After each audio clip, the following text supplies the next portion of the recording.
My name is Garrett. We're in San Angelo, Texas, and this is my home gym, The Mill. Come on in, let's check it out.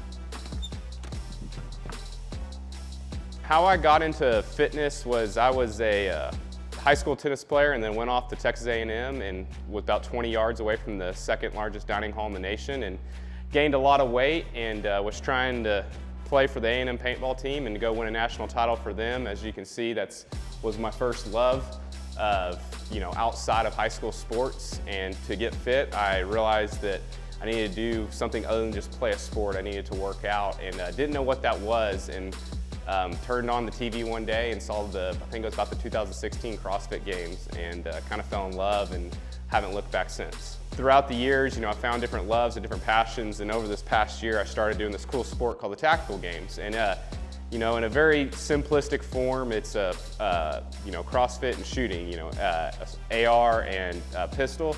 So we see a lot of sandbags, a lot of axle bars, a lot of cardio.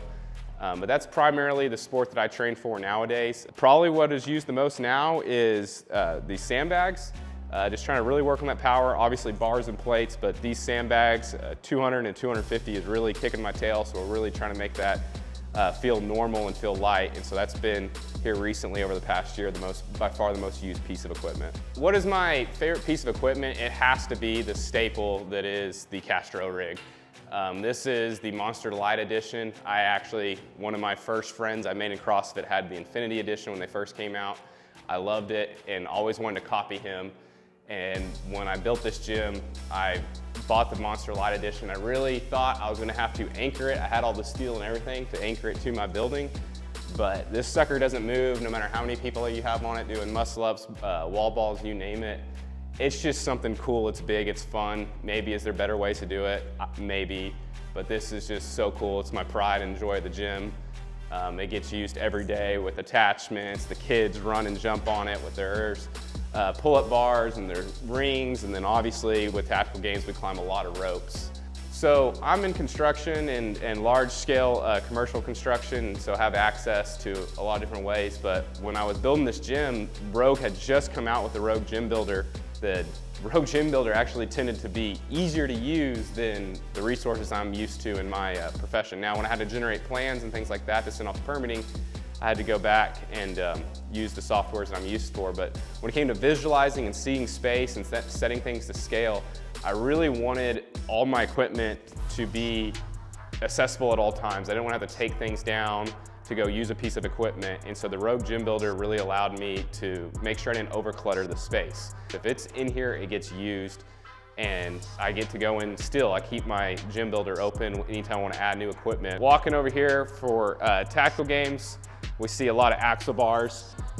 So using this almost as much as I'm using a regular barbell, but with that said, like I said, this is an original Rogue Ohio bar, probably over 15 years old, still works great. But for the Olympic lifts and just more finesse, we've got the stainless steel Ollie bar. Spins a little bit more, it's just fresher, it's cool. I love the stainless look on it. Knurling is super aggressive, which I love. And then going into more power stuff, like I said, my first fitness foray was into CrossFit, so I lack a lot of the raw power.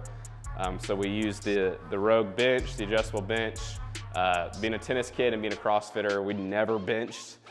So trying to work on that over the past years, raw power, and then just squats and more squats. We got both a powder coat and spiel bar. I use that bar 90% of the time, but a lot of people that are new into CrossFit or into the space prefer the powder coat bar, so I love that we have both of them.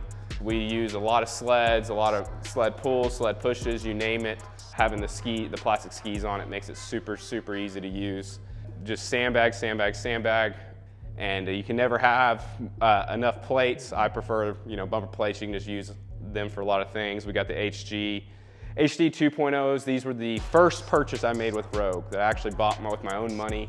Got these in 2018 and had them ever since. Would definitely need to add more. Can never have enough.